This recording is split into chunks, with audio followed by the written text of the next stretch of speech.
Kusema official najyo sinzira kubanga to travel kubanga to subscribe inze ku mukutu guno nyiga ka notification yako so kubanga tofuna videos zetuteekayo ezita mu week kali tuli pad baba nafa ba Arabic Style Adhesive yosemite aspartiles abakutegeeza nti genda mu maduka gonna wefune Arabic Style Adhesive otu so kupinkaseera ngo yala ku aspartiles agenda kuyamba kubanga cement zo azinywere nga tsoka kuyita mu mazite zigenda mu nfuufu zo kubanga tiziwangala ebbanga eriwerako manafe aba solar security system aba batunzi ba solar bakutunza solar ezabuli kika ubuyagala solar zisobola supportinga TV supportinga mataala buli kika kya solar kiwetaaga abagala solar za water pumps zonna bazirina so banafe aba solar security system bagamba nti banoonyeeko okusobola okubeera nga ate ofuna buli kika kya solar kiwetaaga kale tuyingidde okubeera nga twоgerako kwebyo bisinzo okutambula mu week okwongera okubanga ate omanya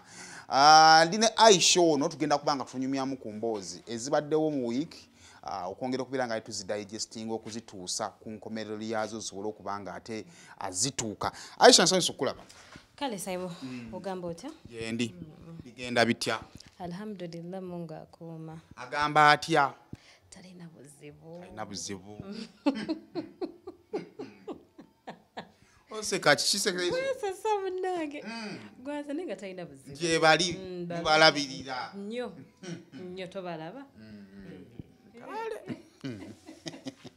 kale tugenda tandikirawo nga tuyisiza budde Aisha mu week eno emboozi zino ez'abaana ab'obuwala okuvaayo nga bafunyemu obutakkaanya n'abasajja abadde balina business neegaana nojja n'ovaayo singa mbadde tulina business relationship naawe n'enkubba efo ky'okujja ng'oli straight nti banaye Sayimo yanzibye ojja n'ogamba Sayimo yanzibye naye kyenkakasa lwaki yanzibye yankwana ne mugaana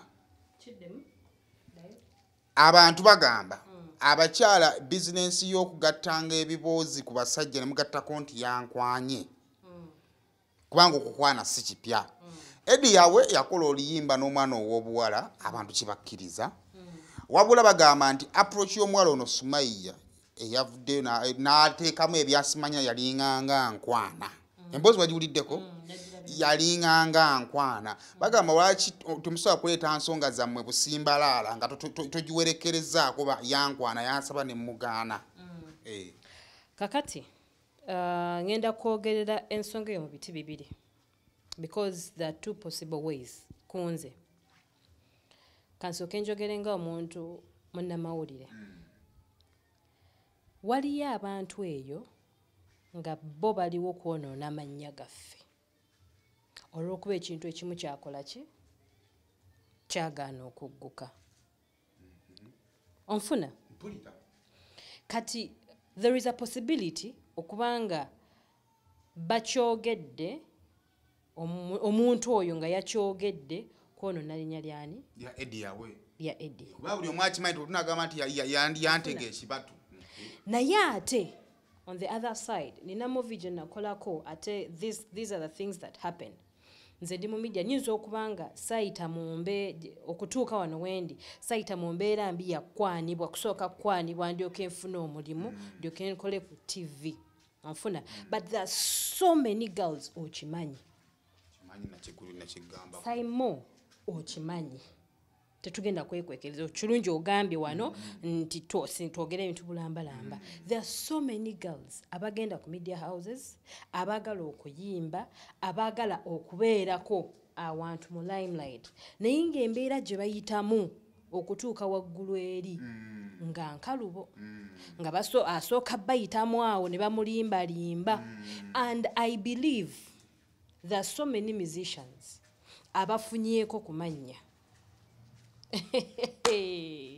abafunye ku mannya naye nga bayita mu mbeera eyo okitegeera bangi so embeera eyo ya mirundi emeka ebiri kakati essaazo ntusobola kukola conclusion reason being Edi yawe tannavaayo kola ki kwogera omuwala ayogedde kyayagala onfuna era essaawa zino Edi yawe mubi nnyo mubi naye bwe tunavaayo ne tuwulira sayidi ya Edi kankubuuza ekibuuzo ojjukira omuwala eyavaayo ku nsonga za Brian White baali bangi Brian White yavaayo.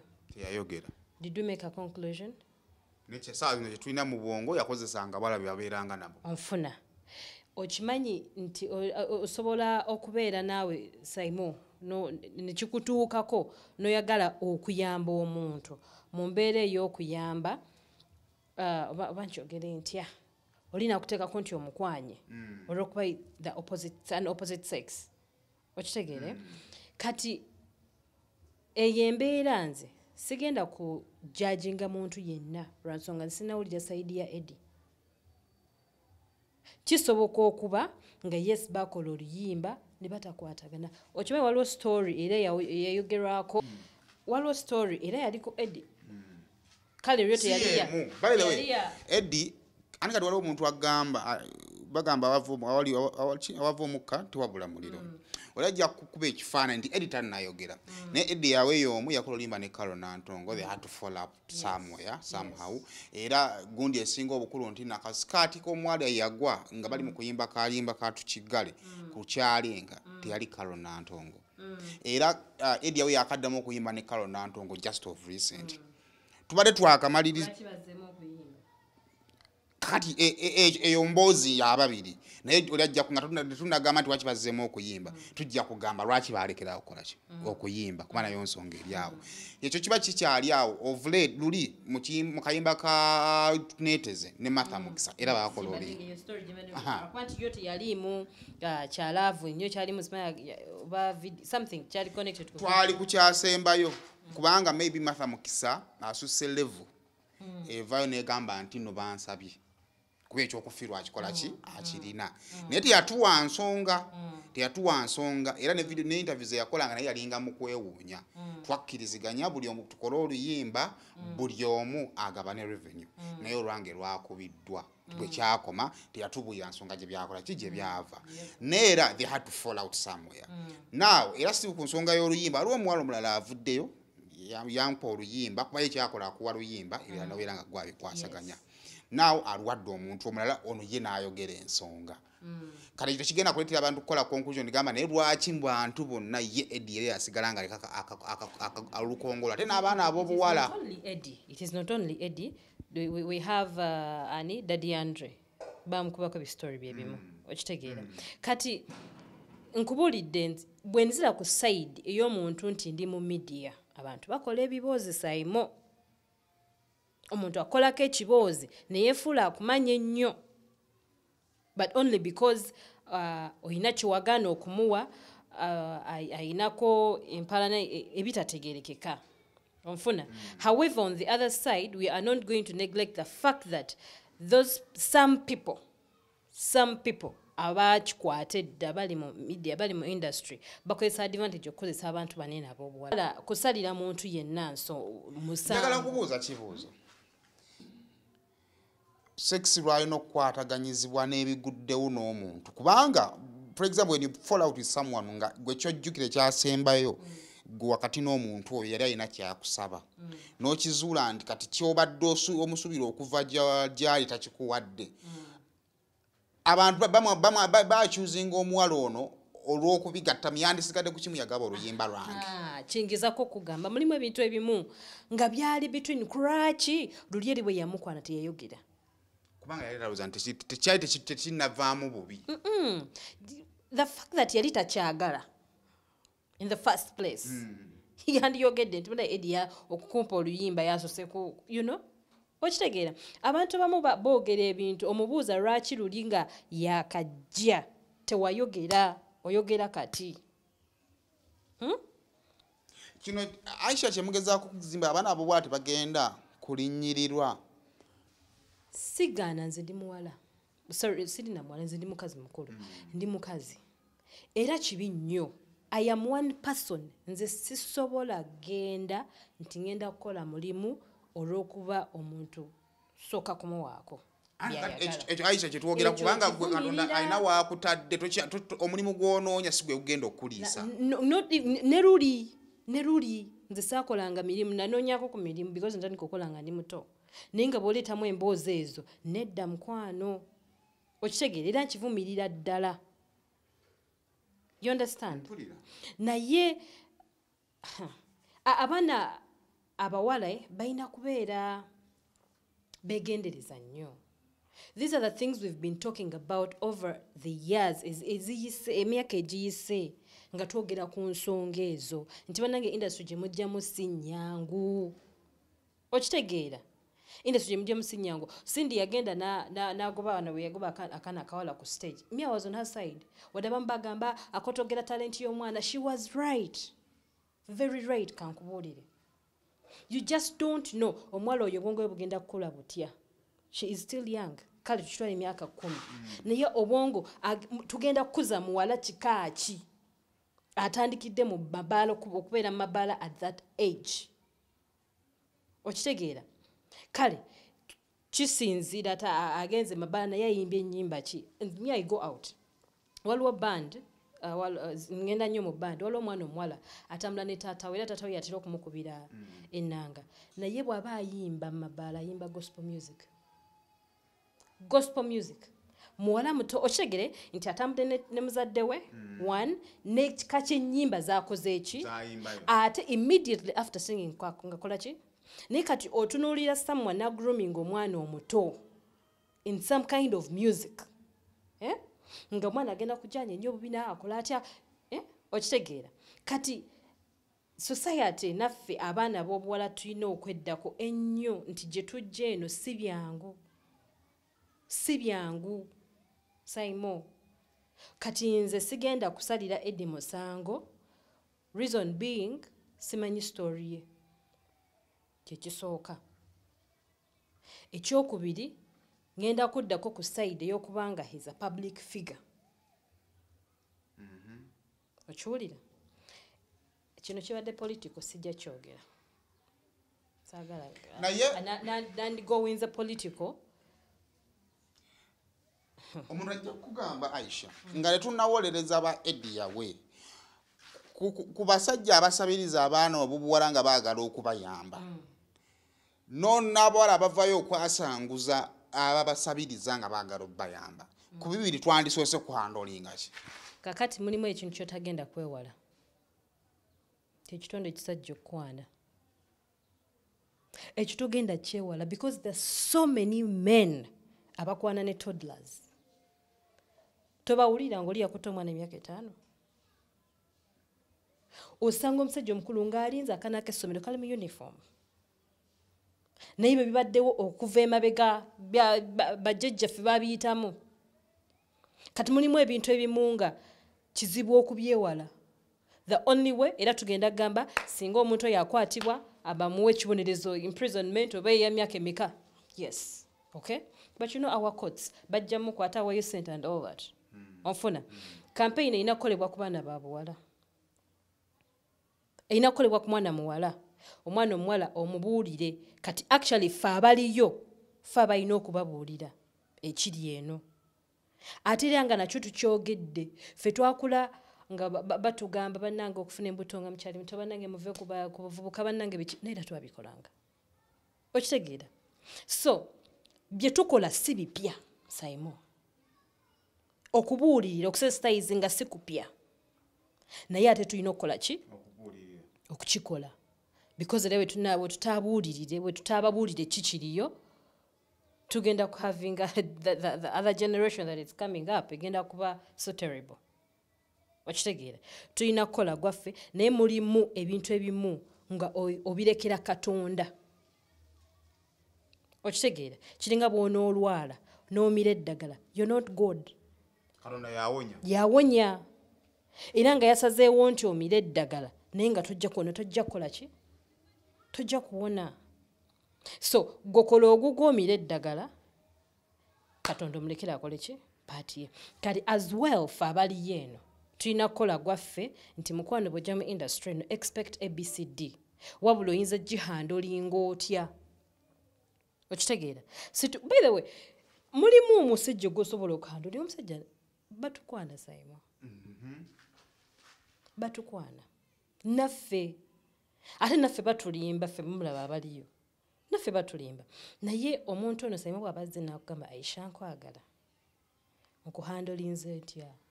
okujjamu kyenjagala is the question. ali n'omuwala kyagamba nti byonna yabihandolinga n'agamba nti kakati kyengenda okukola lemi avoid obufu obuzikivu kanneewala ogenda mu woteeri nga mpise buli kimu n'akyewala n'amukwana bwamukubira amasimu tamugaana ayogera naye byonna n'abireka naye kyasinze okumuluma ye ng'omuwala nti oluyimba lwabadde akoze okugumiikiriza okufuna talufunye amaliriza agenza banga oluyimba lwennyini lwe yakola balukutte baluwadde omuwala omulala kati ekimuluma nti ataddemu ssente ze zigenze talina kyafunyeemu wabula ate ye kyasimbako amanyo nti singa kiri kyakolebwa osanga yandibadde tafiirwa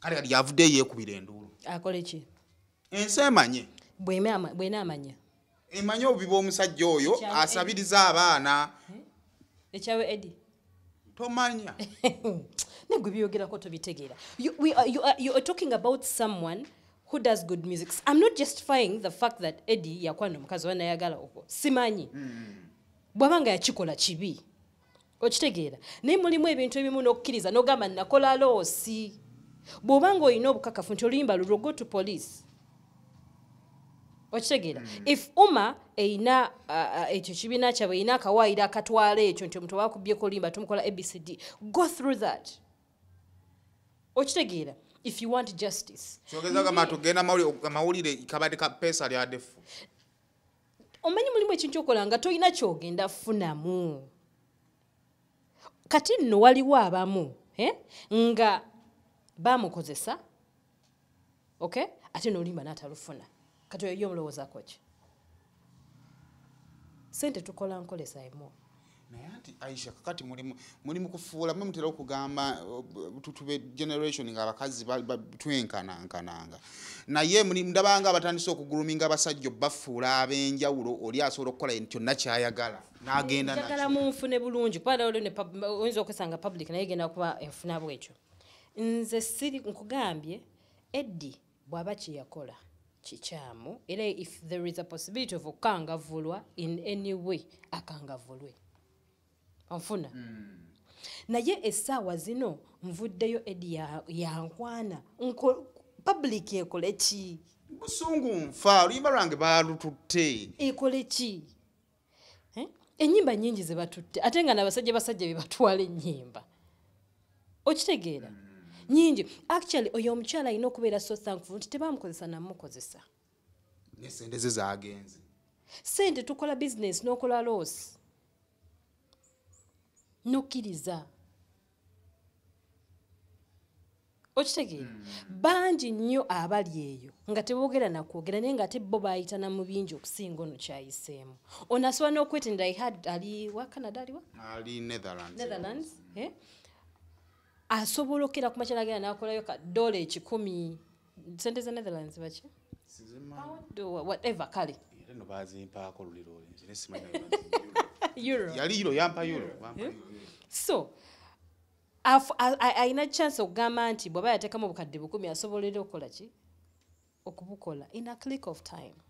Aisha nga tumaliriza topic eno abaana abobuwala gye bali bangi nnyo basomye bayina ebiruubirwa okufuukako abantu ab'enjawulo mu nsi muno n'asoma nnyo afuba okulaba nga afuna ebisaanyizo ebimutuusa ku ekyo kyayagala okubeera era n'afuna ebisaanyizo ebitulowooza nti bye bimutuusaawo naye ekisinza okumenya abaana abobuwala emitima ennaku zino kwe kubanga kati essaawa zino ebisaanyizo obiteeka ku ttebo n'obiteeka wali ate n'otukanga kapeti yeyina okutuusa awaddako tukoze tutya okubanga tusobola okutuuka mu nsi we abaana gye basobola okufuna okuganyula mu ntuuyo zaabwe nga tagasseeko kirala kuba we wasinga obukulu sale Simon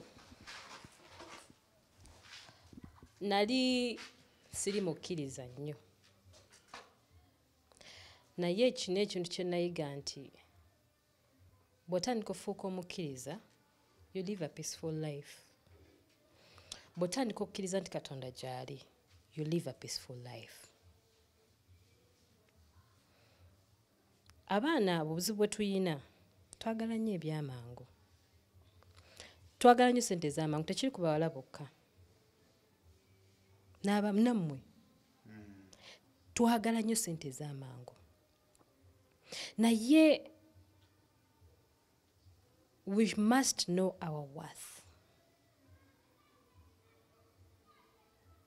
nti omuwendo gwange gwe guno bwe guba nga gwe guno nnina okukola ekyo bwe sikikola ngenda kufa ngenda kufa Nyandu wala bakuwa ebyokulaba yakone bagamba oli nga kyali onagamba ekyamazima nze nakikola era omulimu ngulina ne ssente zensasula ogenda okulaba nga oli kyagamba okukola kyenkananira dda ku mutima ate nga joint olina kyo mufuna muno kugamba nti kati awo balekerawo complaininga they should stop complaining obuzibu si bw'abaana abateekawo akakwakulizaako at least mpa omulimu nfu kisonkwana enzikirize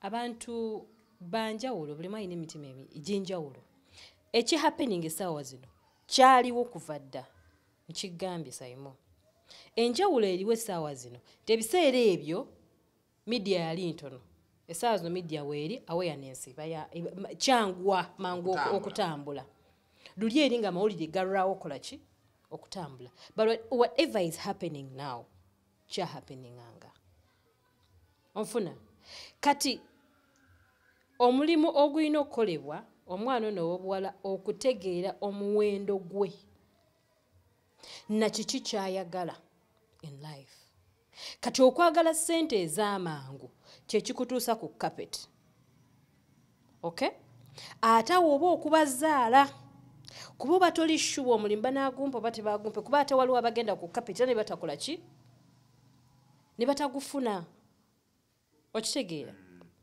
ekyo nakyo weekiri so manya kyoyagala tojjemu n'emitima egyagala ebyamangu nze nina kyentegedde ssente ng'ez'empolampola nnungi era ewangaala naye neya capucapu bw'otaba mugezi nnyo gy'ofunye amangu ennyo eyo mwaka gumu the next 5 years oba togiyina kujjako ng'oli mugezi nnyo era bagezi bameka be tuyina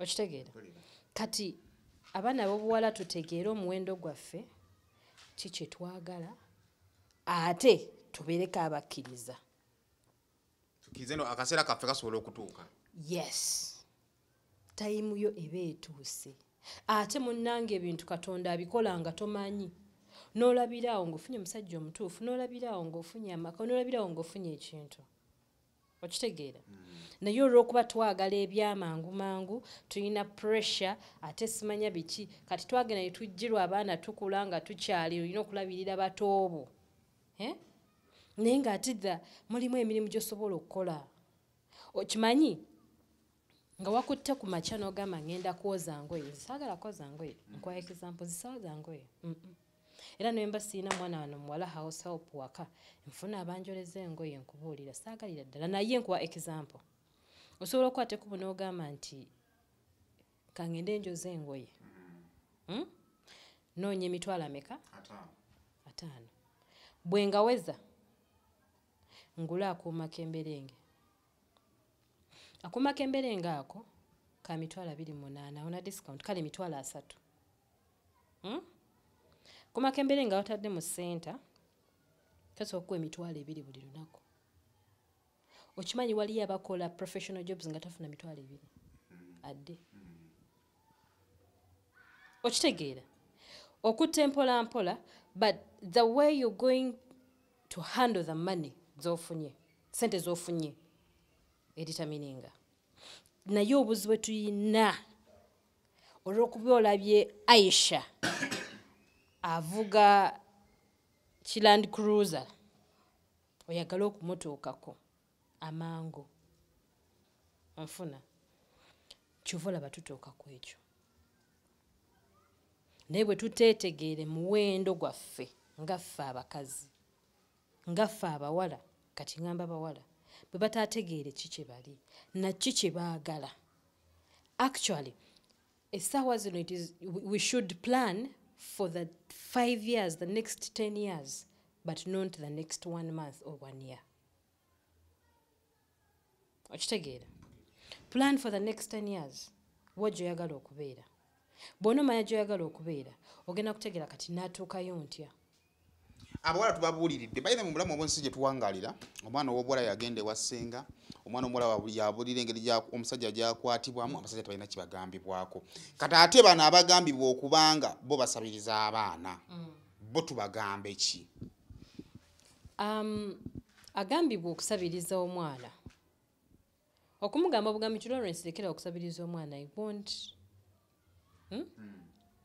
naye bwe mba nkutte Lawrence amateeka gakolera eddala teri musango kugaana kukwana teri musango kugaana kusaba exactly era noono waddembe okola ki okugaana kyo kyenkugambye kati if at all I'm talking about a young child a young girl who is below 18 years etteeka likole ki likolebwe lireetebwe omuntu omukulu Simon I have a right of saying no. Aisha omusajja asabiriza omukazi lwakuba ayagala muwa mulimu mulabanga UNRA ekwata kyeyise hamp nekola olusozi makkati mu kkubo ng'erutaddewo mu linnya lya hamp nti eno hamp tugitaddewo okureducinga speed era nga ne mu mateeka gyekiri nti ekkubo okusobola okureducinga speed oteekawo hamp naye ng'ekyamazima okutunulira hamp lusozi lwotasobola kuwalampa ddukola ki era nga UNRA erina kukuyamba kukendeeza ku lusozi olukole ki erwambuke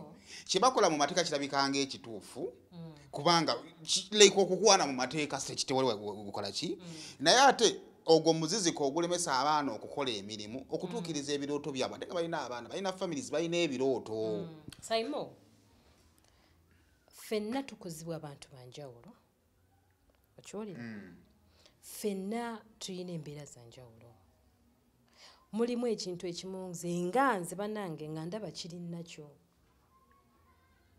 okitegeera that those stupid men and what are you going to do about it mulimu gugwe business yiye if you want to work with me do this mpozi nga government egenda kuvaayo eteekewo etteeka nti bannange bw'ogenda ku mulimu osabye omulimu oli nakugamba ABCD collect the evidence and bring it government will intervene awo tujja kuba tukoze eki but if at all tetuleete buli musango gulina ekibonerezo naye bwe tutafuula ekikolwa kino kubeera musango by law tewali kye tugenda kukola public court weekolera okitegeera ey'omwana gye yagenze mu Sumaiya kankwanike ndeeta obujulizi ati nkulekeko akalambe eyo public court naye ate era ekkumi terikyawatya omu okitegeera if the government can intervene ekikolwa ne kifuulibwa omusango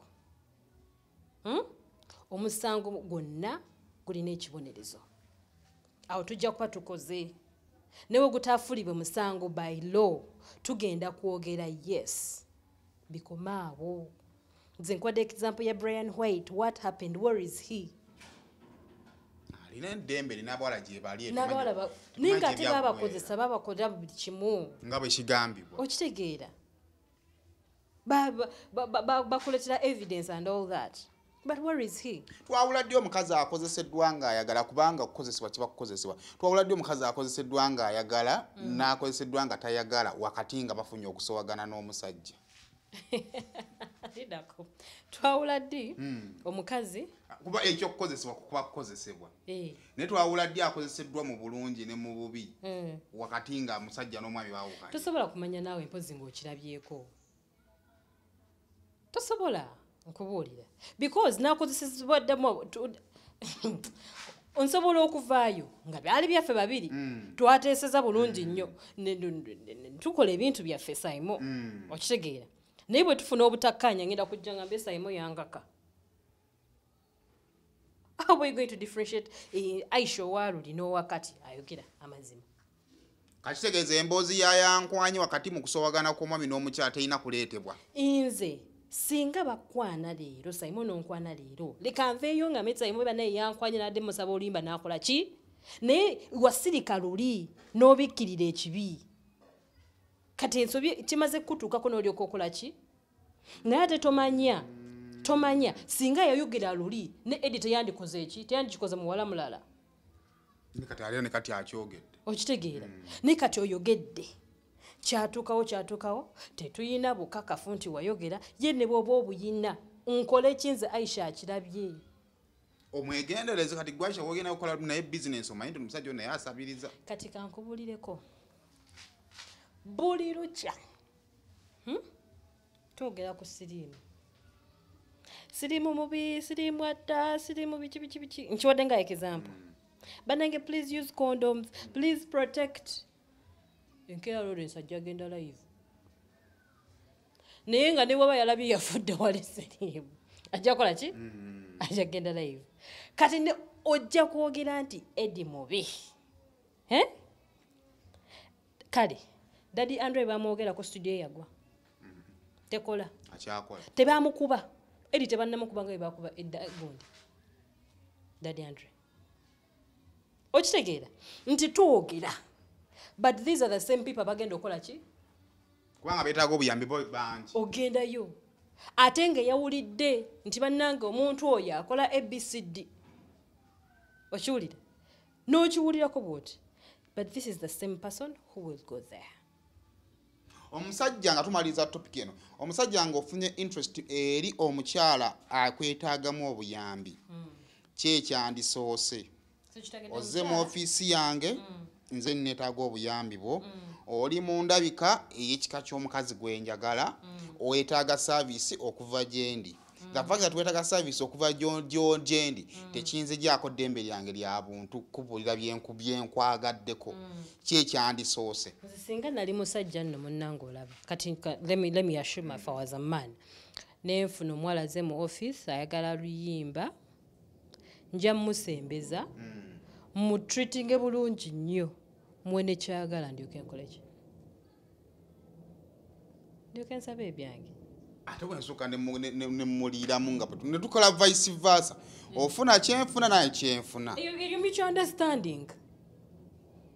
understanding does it look like njagala kukozesa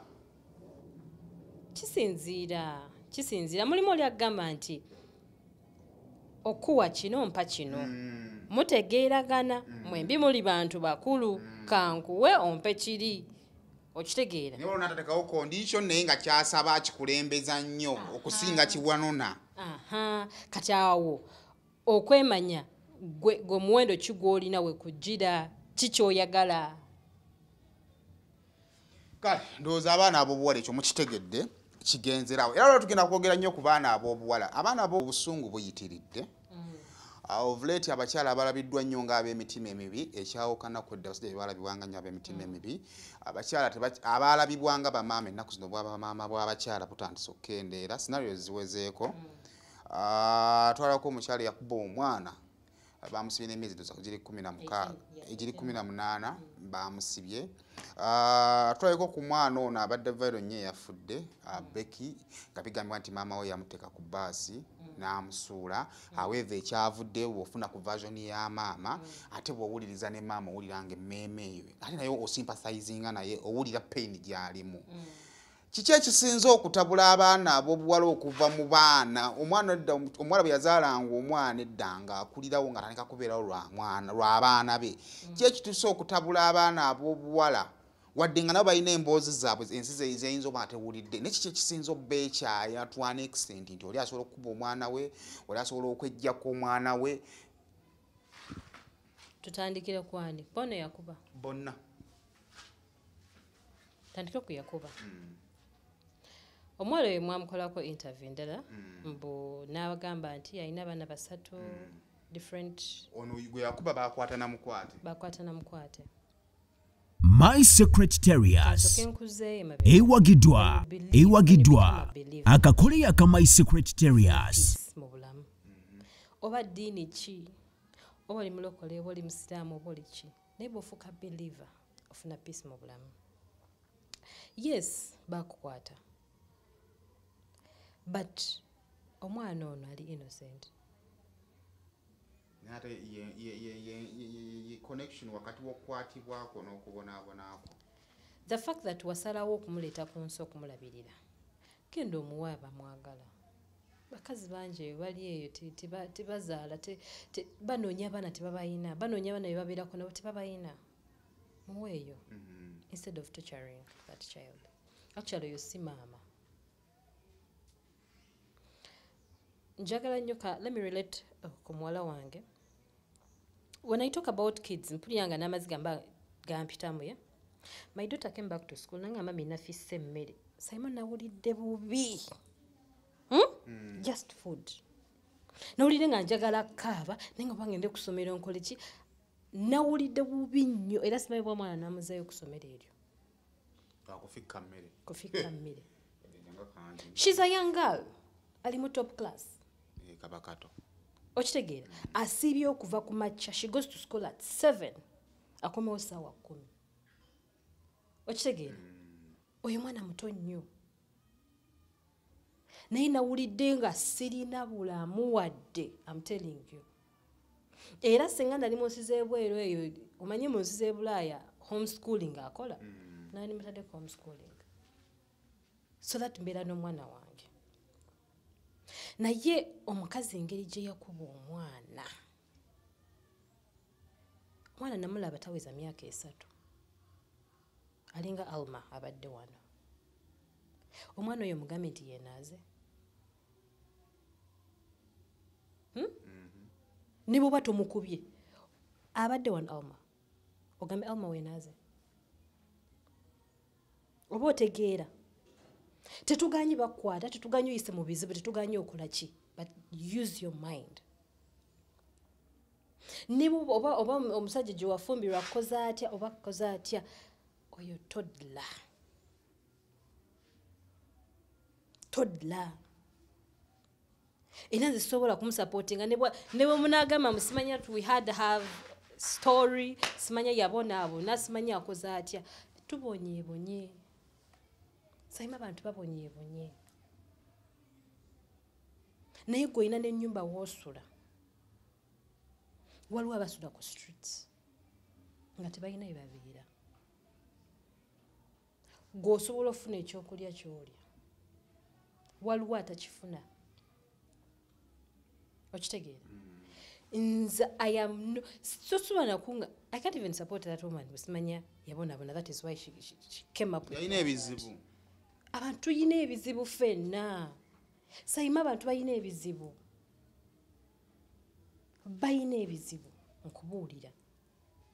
Kiva ngamba if you become a believer you'll find peace. Naawe kenyini kigamba. Become a believer ojja kufuna peace mu bulamu. Ate bw'otambulako n'olaba abantu abali obubi. Compare yourself to others.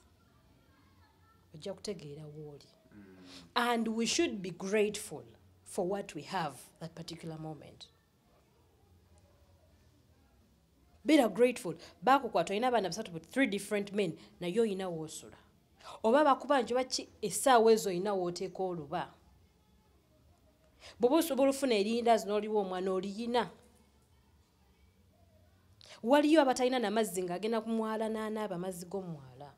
Gw'ogayina onaaba agatabo. Kati abantu balina ebizibu Simon. Wasalawo n'oleeta omuntu oyo ku nsi. Bear with it. Okimanyi kati ate waliwo omuwala. She's been a maid at my friend's home. Naye taata we yamufunisa olubuto. Kati oyo agamba atya? Simon unze tugeze nina abaana bange muwala wange mukulu tugenze nfumbiddwa ewalala nzaddeyo abaana gye nfumbiddwa omusajja n'akwata muwala wange. Okitegeera? Kati oyo akirowooza atya? Omwana kuba agenda kuzaala natala I think abuzayo mwezi nga gumwazaale. Omwana gwagenda okuzaala amugamba ni taatawo. Eyandibadde jjajja nti ate ye taatawo. Bano bewandiise anka ate baganda bo. Olaba saakasa ali awo. Ofunye chance, tofunye bulwadde. I am not saying rape is good, no. Okitegeera? Tofunye bulwadde. Singa tugezaako comparing with what other people go through. Ate ne tubeera thankful with what God has given us. Akatono ako katuwadde nga kasobola okubeezaawo. Bana twandibazizza Katonda. Omwana kye yakola kibi.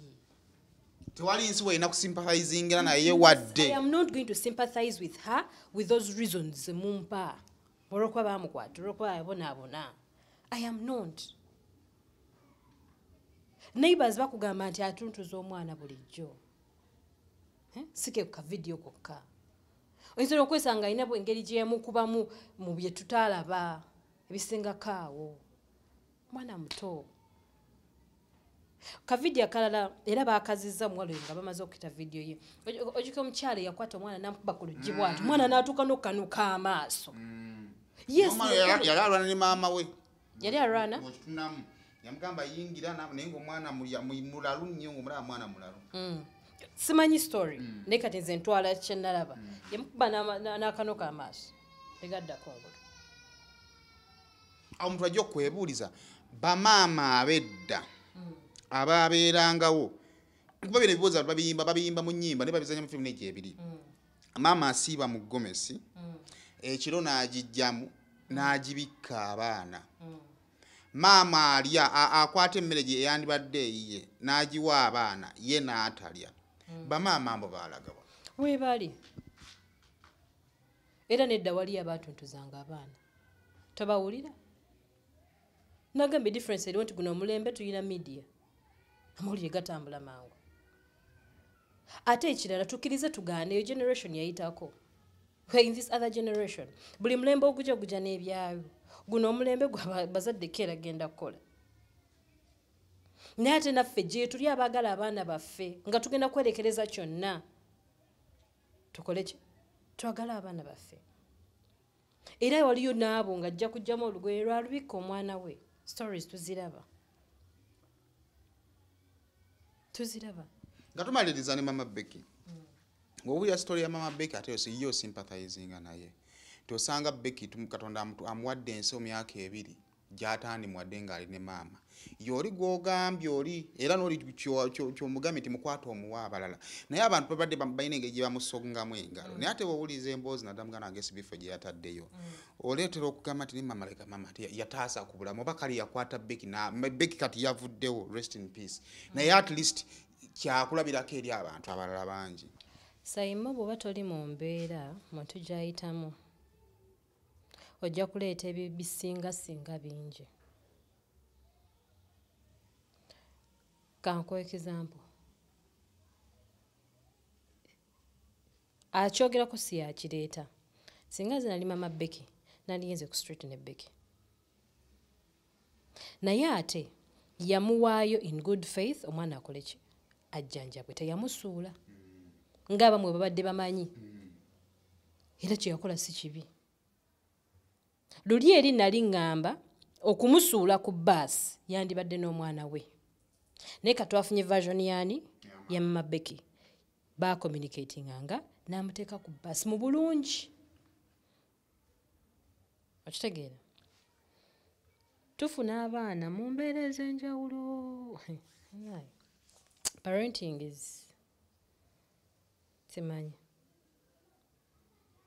Osanga omukazi ng'ayina abaana 5 mu basajja ab'enjawulo. N'omujaji nga n'omufuma n'okuloocha naye nga tomanyi baana bwe yabafuye. Kubanga egye twakulamu baana 5 buli omu ne taata we oba malaaya. Okitegeera?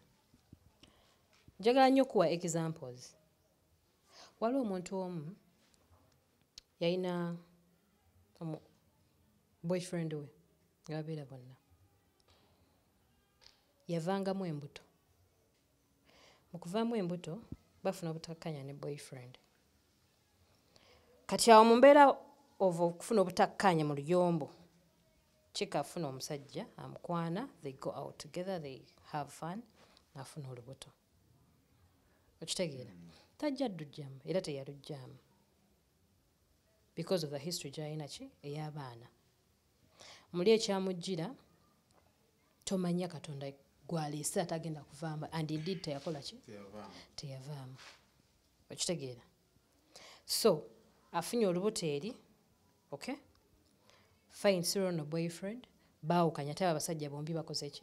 Bagenze. Afunye omulala. Amuzaddemu omwana. Okitegeera? Babonyeebonye, baawukanye. Embeera yonna katonda yagireeta tomanya. No one wants to be a single mother, no one wants to have kids in different. bigambo ki byinza okuwa abaana ab'obuwala generally byonna betwogeddeko Ebyo for now tutegeere omuwendo gwaffe Simon. Bw'ofuna chance y'okusoma soma. Bw'onomala okwetegeera omuwendo gwo ojja kulaba nga abaami bano abanditukozesezza kyenjogedde right totuuka mu mbeera eyo okitegeera. And sex is not a solution. Sleeping with men is not a solution. Wabula okukola is a solution. Era bw'oba okoze sente z'ofunye entono ozikozesezza otya. Let us try to get some financial intelligence. Bwe afunye 10,000 ndukozesezza ntya. Kitegeera.